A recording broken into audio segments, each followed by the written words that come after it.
ஏன்னா லிபியா தான் எவ்வளவு பொல்லாதது அப்படிங்கிறத யோபு 41 அதிகாரம் முழுவதும் வாசித்தோம் நமக்கு தெரியும். மனுஷன் எவ்வளவு ஆராய்ச்சி பண்ணாலும், எவ்வளவு அவன் துணிந்தவன் செயல்பட்டாலும் அந்த மூன்றாவது வானத்துக்குள் அவனால் என்ன செய்ய முடியாது, போகவே முடியாது.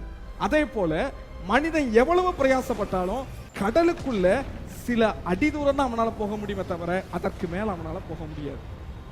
இப்படி கடலுக்கு அடியில இருக்கிற சில மீன்கள் அப்பப்போ ஒண்ணு வெளியே வரதை பார்த்தே நம்ம ஆட்கள் கைகாலெல்லாம் நடுங்கி போயிடும். இப்ப ஆண்டவர் சொல்றாங்க, எப்பா நீ பார்க்காத நிறைய விஷயங்கள் இருக்கு.